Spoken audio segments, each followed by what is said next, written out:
It's Friday, payday. $14 goes into an index fund before you even see the money. You won't notice it's gone. You never do. That's the whole plan. It's not exciting. It's also the reason a paycheck eventually stops deciding what you can say yes to.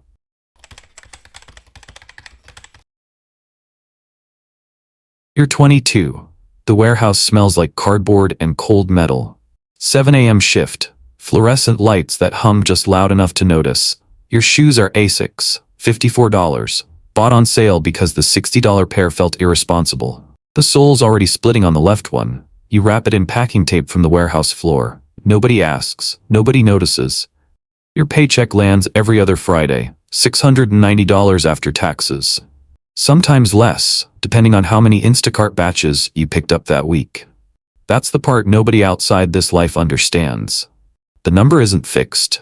Some weeks it's good, some weeks the app just doesn't send orders, and there's nothing you can do about that.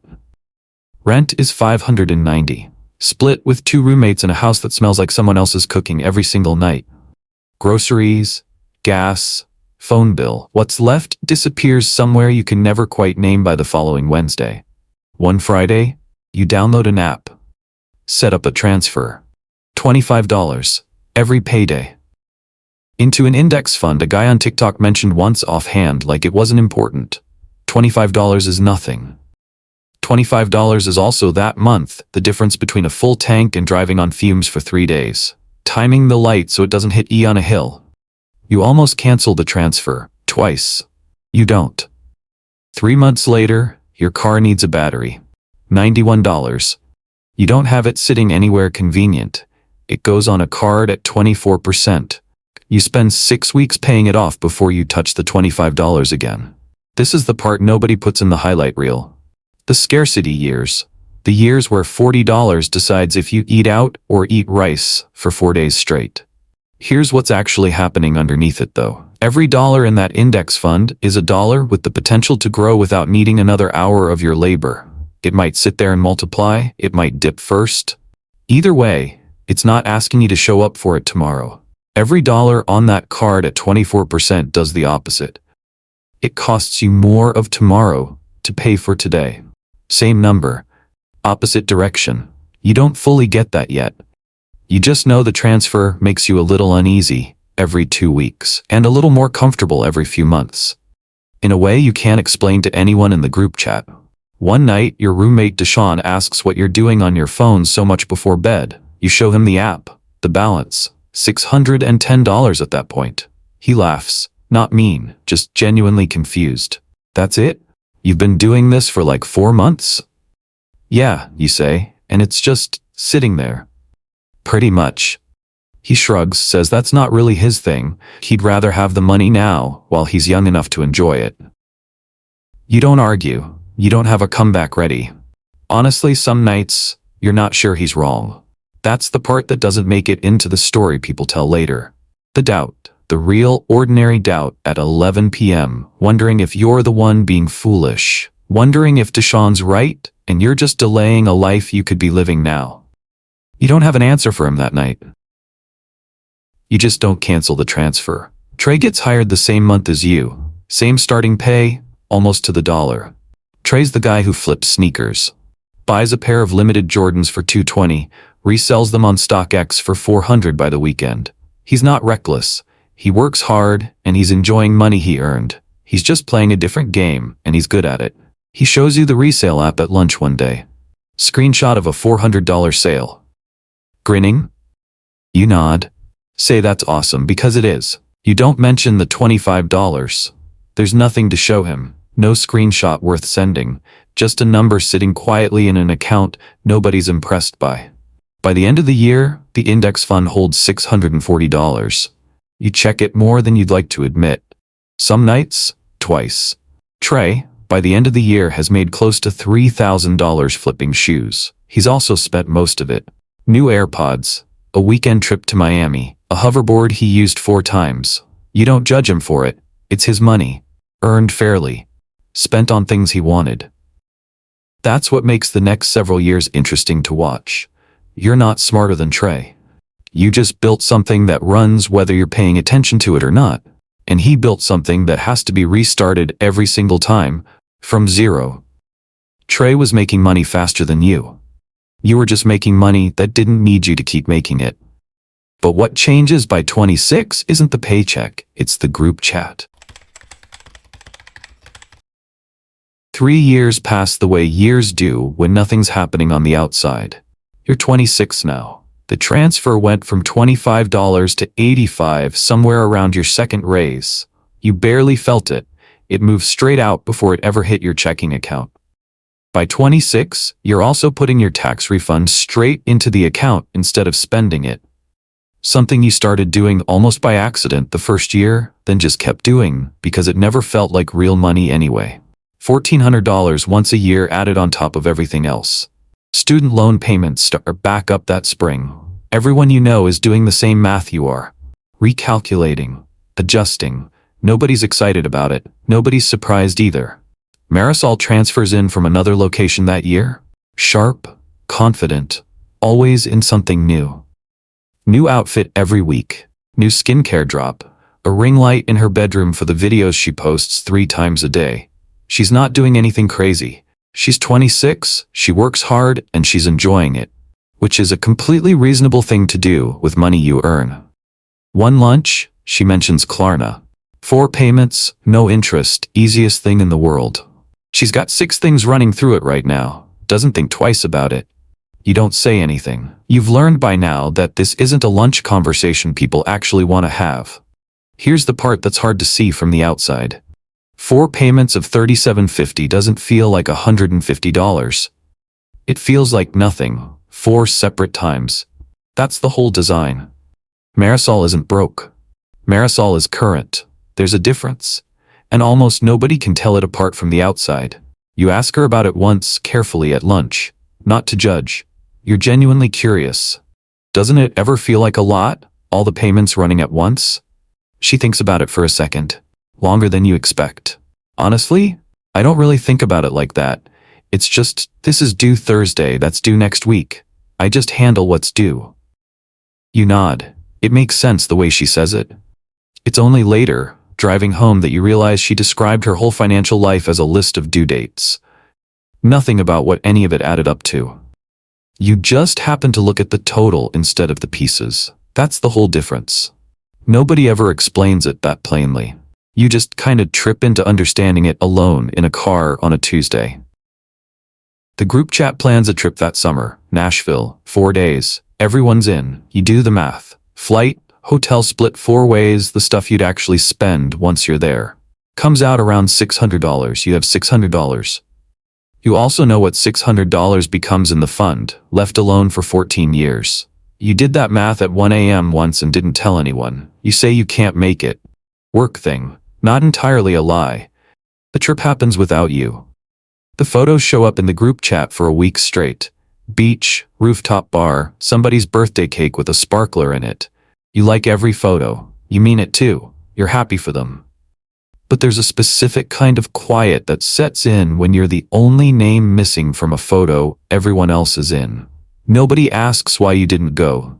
Nobody thinks about it again after Tuesday. You think about it for longer than you'd like to admit. The shoe gets a second piece of tape that year. Same pair. You've thought about replacing them. You keep not doing it. Not because you can't afford new shoes, because $54 moved somewhere else has stopped feeling like $54 to you. It feels like a decision. And you've gotten used to making that decision the same way every single time. By 27, the account holds $11,400. You didn't do anything dramatic to get there. You just didn't stop. Marisol wasn't behind.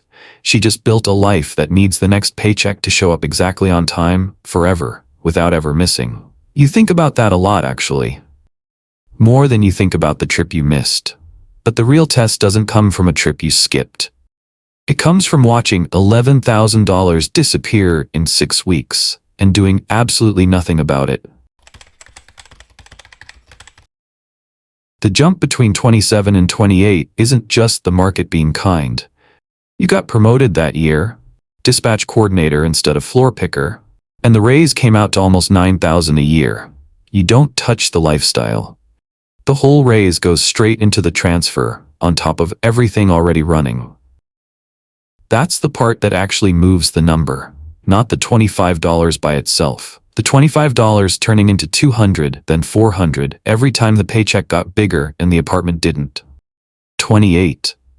The account crosses $65,000 on an unremarkable Tuesday. You don't celebrate.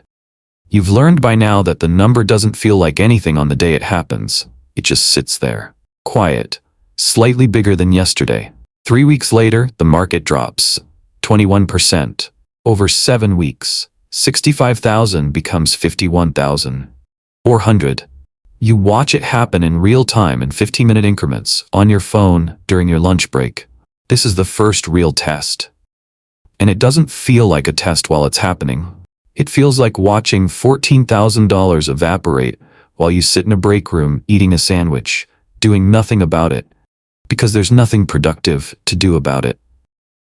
Your hand hovers over the app. You think about pulling it out, just some of it, just to stop the bleeding. You don't. Not because you're brave. You're not. The loss is already there. $14,000. Real, sitting in the number on your screen. Selling wouldn't create that loss. It would just lock it in permanently, instead of leaving room for it to come back. That same week, you finally open the benefits packet from HR. The one that's been sitting in your email for 2 years. Turns out your company matches 3% of your paycheck into a 401k. You've been putting in 1%. You fix it in about 11 minutes on a Thursday afternoon. Your paycheck gets a little smaller. But 2% of it was already sitting there, waiting for you to claim it. Free money your employer had budgeted for you and you'd been leaving on the table for 2 years. You also learn about something called an HSA that week, because your health plan switched to a high-deductible one. Turns out it can come with 3 tax advantages at once: contributions that lower what you're taxed on, growth that isn't taxed while it sits there, and withdrawals that stay tax-free as long as they're for medical costs. Almost nobody talks about it because it sounds boring. You open one, you put in what you can, you don't touch it, you forget about it for the next decade, which is exactly the point. Your mom calls that same week. She's heard the market's bad, it's on the news, and she wants to know if you're okay. I'm fine, you tell her, but you didn't lose money? In your fun thing? I did. On paper. On paper? You try to explain it. That selling now would make the loss permanent. That the whole plan only works if you leave it alone, especially now, especially when it feels the worst. She goes quiet for a second. That sounds like a lot of trust in something you can't control. Yeah, you say, it kind of is. She doesn't fully get it. That's okay. You didn't fully get it either, 6 months ago. You're just the version of you that got there first in the family, and that comes with its own strange quiet weight. Being the one who has to explain something nobody taught you either. Meanwhile, Trey's having a rough month. The sneaker resale market's cooling off. Everybody saw the same TikToks, bought the same limited drops, and now there are more sellers than buyers. A pair he paid $600 for is listing at $310 and not moving. He vents about it at lunch, says the market's rigged, says everyone's flooding it now. You don't say anything. You think about your fund, quietly down 21%, quietly not going anywhere, quietly waiting. You wonder sometimes if the market ever actually punishes anyone for being wrong, or if it just punishes whoever panics first. 14 months later, your account isn't just back to 65,000. It's at 98,000. The shares you kept buying during the crash, cheap, while everyone else was scared, turned out to be the best purchases you made all year. Though you didn't feel brave buying them. You felt sick. That's the part that's hard to explain to someone who hasn't lived it. The crash doesn't feel like an opportunity while it's happening. It only looks like one afterward, which is exactly why almost nobody acts on it in real time. And almost everybody swears they would have. You open a Roth IRA that same year. A coworker mentions it once, offhand at the vending machine, and you go down a rabbit hole that Sunday instead of watching anything. The idea is simple once you get it. Pay the tax now while you're not making much. Let it grow for 30 years. If you follow the rules, leave it alone until retirement age, none of what it grows into gets taxed again. Nobody throws a parade for correctly using a retirement account. But 15 years from now, this decision will quietly outperform almost everything else you did in your 20s. The $25 was never the thing that made any of this happen. It was just the habit. The habit is what grew every time the paycheck did, long after the $25 itself stopped mattering at all. The market doesn't punish you for being wrong. It punishes you for reacting. But the real shift at 30 isn't the crash, and it isn't the money. It's a robot showing up to take Odell's job, and you realizing your account is the only reason you're not scared. 31. The number is $210,000. 2 more raises got you here. A title change at 29, another at 30. Combined, they added almost $18,000 a year to what you were bringing home. Every time the number on the paycheck moved, the number on the transfer moved with it, automatically, before you ever saw the difference in your checking account. One Thursday morning, your car needs new brakes, $680. 2 years ago, this would have meant checking your account twice before saying yes. This time, you glance at the estimate, nod, and hand over your card without doing any math in your head at all. That night, almost as an experiment, you calculate something you've never bothered calculating before. What did the portfolio earn last year? Just from growth. No new money added.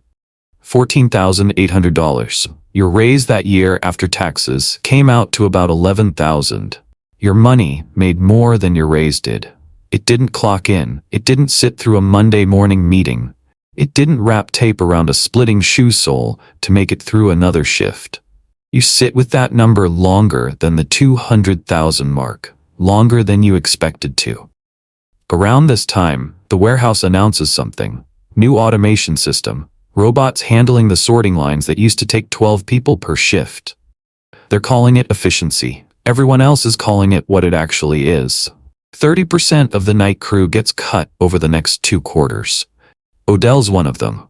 58 years old, 22 years at that warehouse, gone with a severance check and a form letter thanking him for his service. You catch him in the parking lot before he leaves. Box under one arm. Windbreaker zipped up, even though it's not that cold. You good? You ask. It's a stupid question. You ask it anyway, he shrugs. I'll figure it out. Always have. They give you much notice? 6 weeks pay. That's it. He looks at the building for a second, like he's deciding whether it deserves anything else from him. 22 years and it's a form letter and 6 weeks. You don't know what to say. There isn't really anything to say. You take care of yourself, he tells you again, like he already told you inside, and gets into the Corolla with the 210,000 miles on it, and drives off. You stand there a minute, then you go home and run the numbers, and that's the night the $210,000 stops feeling like a number on a screen.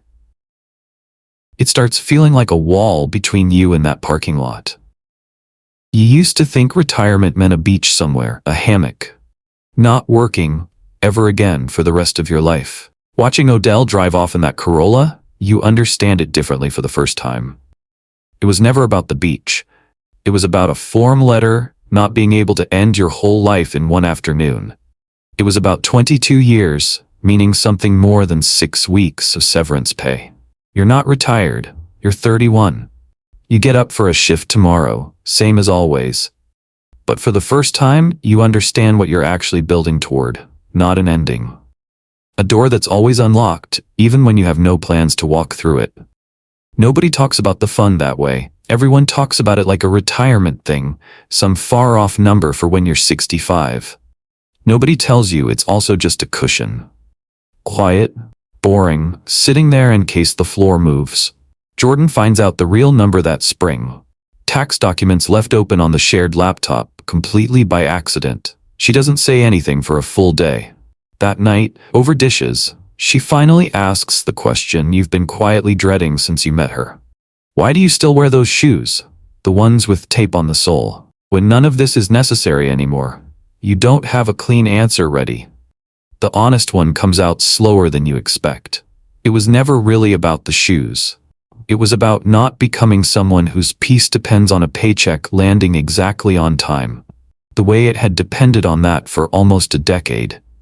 The habit outlived the reason for it a while ago. You just hadn't noticed it turn into who you are instead of just something you do. Marisol, that same year, gets approved for a car lease. $610 a month. She posts it that night. 41 likes by morning. 41 likes by morning for a car she'll be paying for the next 4 years. Nobody's ever liked a screenshot of a number that just sat there, quietly doing nothing. But the next shift isn't about the money at all. It's about turning down a promotion everyone else would have taken, and nobody in that building understanding why.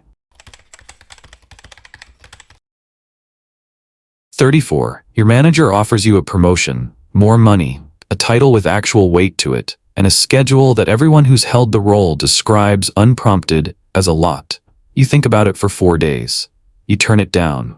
Nobody in that building understands why. From the outside, it looks like you left money sitting on the table for no reason at all. From the inside, the math looks completely different. By now, the contribution's up to $900 a month, between the 401k, the Roth, and the taxable account. A long way from the $25 it started as, but it got there one raise at a time, never in a single jump. The portfolio sits at $480,000. You run a number that spring you'd never bothered running before. If you stopped adding a single dollar today, never contributed again, what would this grow into by the time you're 65, just sitting there, compounding on its own? The answer comes back over 3 million. There's a name for that number. Coast Fire. You didn't invent it. Some stranger on a forum coined it years before you got there. But it's yours now. It means the growing part is basically done. You could stop feeding it completely and it would still get where it's going, on its own schedule, without you. Which means the raise on the table isn't survival money anymore. It's optional money, stacked on top of a life that already works. The stress that comes with it is not optional at all. That's the distinction that starts mattering more than any number on a screen. Having to versus choosing to. For 12 years, every decision you made was in service of not having to. Somewhere in your early 30s, without a specific moment marking it, you crossed over into choosing to. You almost missed it happening. You leave the warehouse that fall. Not for the promotion, for a job at a bike shop across town, fixing derailleurs and truing wheels for $18 an hour.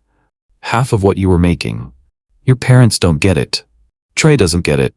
He asks, genuinely confused, if everything's okay. You tell him everything's fine. You don't tell him the number. You've learned that this isn't really a conversation people want to have over lunch. What you don't say is that $18 an hour at a job you actually like on top of a fund that's already doing the heavy lifting on its own adds up to more freedom than the promotion ever would have. Barista fire, some forum called it once. Working because you want to, not because the electric bill is due Thursday. You still wear the shoes. Same pair. The tape's been replaced twice now, glued once in between. People assume correctly that you just don't care much about shoes. They assume incorrectly that it's because you can't afford new ones. Trey, meanwhile, gets a bigger apartment that year. Leases a truck, $640 a month, heated seats, the kind that turns heads in the parking lot at 7 in the morning. Same as before, he's just enjoying what he earns. Nothing wrong with that.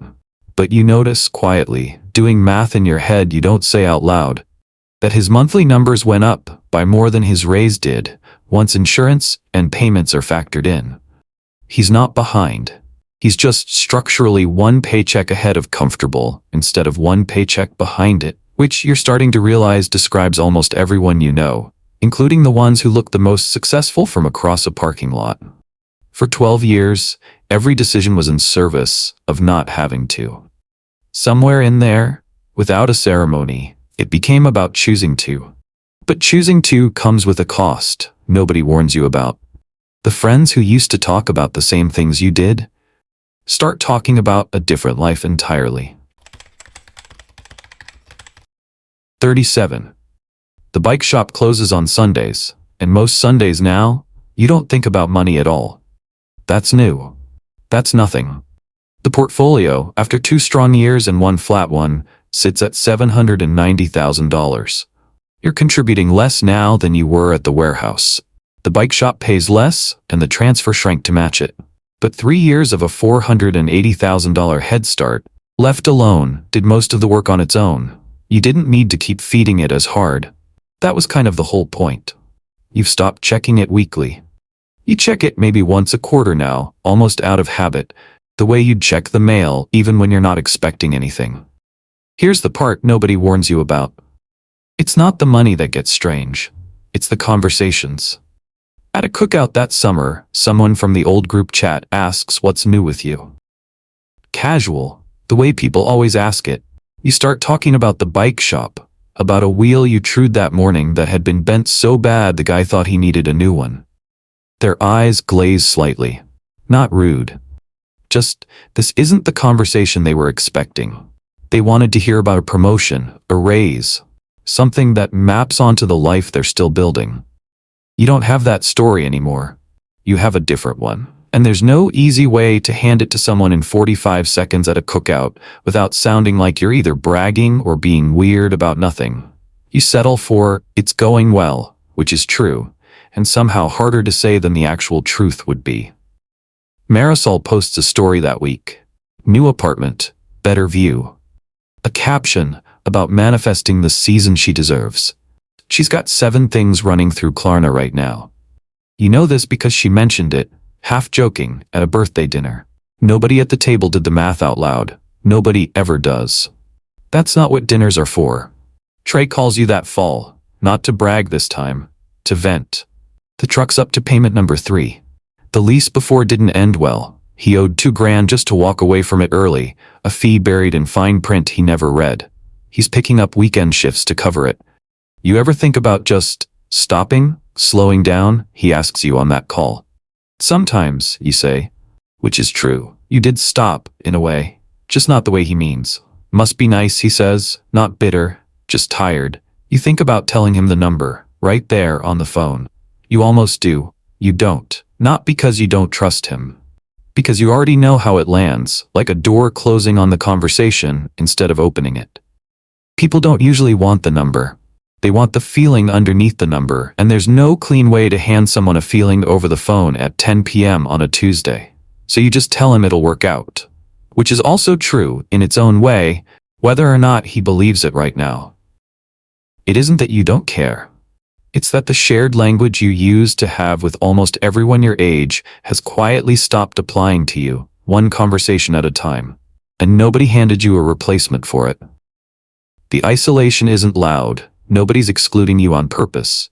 It's just that the things that used to connect you to people, the raise you're chasing, the trip you're saving for, the promotion everyone's competing over, you already did that math years ago and landed somewhere else. You call Odell that winter, retired 18 months now, doing fine, spending his days on projects around the house he never had time for. You tell him, half joking, that the money part turned out to be the easy part. He doesn't sound surprised at all. Nobody warns you about the quiet, he says. They only ever warn you about being broke. You think about that for days, longer than you expected to. You didn't get quieter about money because you had more of it. You got quieter because, somewhere along the way, the conversation everyone else was having just stopped being true for you. But there's one more Tuesday coming. Back at the warehouse. Standing in front of the same vending machine that still doesn't take cards.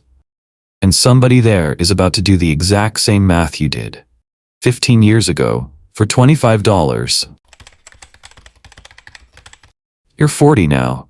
You go back to the warehouse that spring just to drop something off for Odell, a tool he left behind, one he's been asking about for months. The building looks smaller than you remember, the same fluorescent hum, the same smell of cardboard and cold metal. The vending machine's still there, still doesn't take cards. Nobody's ever bothered fixing that. You're standing in front of it when a kid walks up. 22, maybe 23. New badge clipped to his shirt, still got that stiff, unbent look to it. He's digging through his pocket, counting out change, $1.75, one coin at a time. You don't know him. He doesn't know you. He gets his snack, nods at you on the way past, the kind of nod you give someone you don't know but share a building with. You watch him walk back toward the floor. And for a second, you're not 40. You're 22 again, standing in that exact spot, doing that exact math, wondering if the $25 is even worth setting up. You don't say anything to him. What would you even say? Nobody would have believed you at 22 either. The shoes on your feet right now are Asics. Same model. Third pair. You bought this pair 2 years ago, not because the old ones finally gave out. They were still holding on, tape and all. You just wanted the same shoe. Muscle memory, maybe. Or something that never needed explaining to anyone.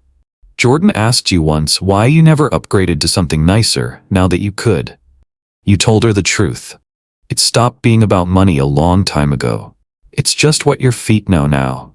The portfolio crossed $1.1 million last winter. You didn't celebrate that one either. You've learned by now that the number never feels like anything on the day it happens. What you do instead, most Sundays, is work on bikes. Sometimes for money, sometimes just because someone's kid needs their chain fixed before Saturday's race and you've got the time. You have the time. That's the whole thing nobody tells you about. Not the number. The time. Trey's still at the warehouse. Different truck now, the fourth one. He's fine. Genuinely fine. He just hasn't run the math the way you did and nobody's gonna make him. You have lunch with him sometimes. He still doesn't know the real number. You've stopped needing him to. The vending machine probably still only takes exact change. You wouldn't know for sure. You haven't needed anything from it in years. You don't especially miss it. The number that used to feel impossible, 6 figures, back when it felt like a finish line, turned out to be closer to a starting line than an ending. The number that actually changed things wasn't the biggest one in the story. It was the one where your life and your expenses finally lined up. Permanently. With nobody else's paycheck attached to it. Somewhere in that building right now, a 22-year-old is doing the math on $25, wondering if it's even worth setting up the transfer. He doesn't know yet what $25 becomes when nobody's watching it. He'll find out, or he won't. The transfer doesn't care either way. The transfer doesn't care either way. It was never asking to be noticed. That was always the point.